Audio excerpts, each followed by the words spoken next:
sa oras na ito, tayo po ay pangunahan po ni Brother Rodel Garcia upang siya po ang manalangin sa pagtatapos sa oras po ito. Sa mga sandali po naman lahat ay magpakumalo sa ating mga Panginoon at itaas mo natin ating mga kamay na tanda na pagsabon natin sa ating Panginoon Diyos.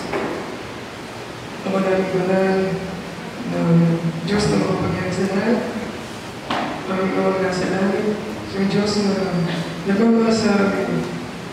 Mga Panginoon, kami ng mga anak ay lubos na nagpapasalamat mga Panginoon sa umaga po ito, mga Panginoon, sa araw po nito, Lord, ay po nagkaloob na kami pinagpapasalamat mga Panginoon na kami lahat ay kiniputo na makipagkaisa mga Panginoon sa binanong gawain sa umaga po ito. Lord, maraming salamat sa patuloy na sa buhay, kalakasan, Lord, na pinagkakan mo sa amin upang narin patuloy namin magawa ng Panginoon ang mga bagay na kalooban at pinag-utos mo po. Mga Panginoon, kami ng mga anak ay lubos din po nagpapasalamat na iginawa mo, Lord, na ligtas at payapa sa iyong bagay panuntahan na Panginoon upang mapaglikuran, mapasalamatan, mapapurihan at masamba ng aming mga buhay.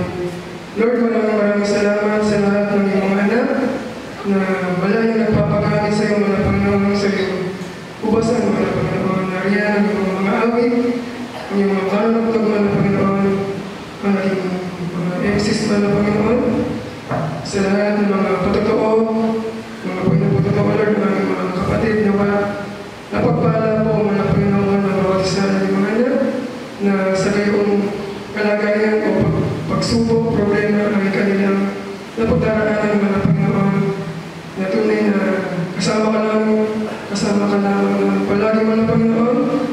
Gawa siyang gagabalay, gawa siyang tutulong sa amin mga Panginoon, magpapalakas sa amin. Lord, maraming salamat din po na nagyan sa bagay na pagbibigay na gawa ang aming mga ipagkaloob ay ayon sa iyong mga sinarita mga Panginoon. Ibalik mo po sa iyong mga anak na sigsiglig at mga Panginoon kailanman. Hindi ka nagkukulang sa amin mga Panginoon. At lalo din aming pinapasalamatan po ang mga buhay na salita mga Panginoon na aming napakinggan. Nawain niya lamang po namin ikaw napakinggan. Tulong niyo pong makasama sa amin na ito'y tumimo sa aming mga pusong kaisipan.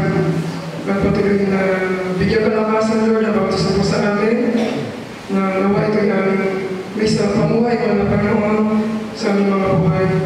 Bigyan lakas din po ng pagbawat isa na ibahagi sa aming mga mahal sa buhay, sa aming kapwa na nangangailangan din, Lord, ng salita mo tungo sa kaligtasan mga Panginoon ng buhay kaluluwa ng isang tao. Lord, maraming salamat sa mensahe mo na kami ay patuloy na magkaisa, magdamayan, magtulungan, magmalasakitan. Tulad ng sabi ng mga pastor mga Panginoon, patuloy na mag-ari sa amin ang pag-ibig mo na yung pinagkaloob sa amin, ang pagmamahalan. Maraming salamat mga Panginoon at ikaw siya makababatid ng bawat pangangailangan ko ng bawat isa na kahit hindi pa namin dinadalaga sa iyo, kusama na po hindi nagkakaloob. Mga Panginoon, pagpalain mo, Lord, na bawasa po sa amin ng mga anak, lalo tigit sa biyayang mga espiritual mga Panginoon, Lord, at sa aming pasama ng pag-iwaywalay sa umaga pong ito na kung paano na kami iningatan, dinagbayan mga Panginoon para po sa bahay panabaan mo. Gawin din ko sa aming pag-uwi, na ipabawag mong pag-aalakan, kapayapaan, at manatili, Lord, sa iyong bahay panabaan ito, ang kapayapaan ng aming biyaya. Maraming salamat po, maraming salamat po, wala na pagpapasalamat, ang kalmating karamahan at paghahari, ngayon at sa muli pong pababalik. In Jesus'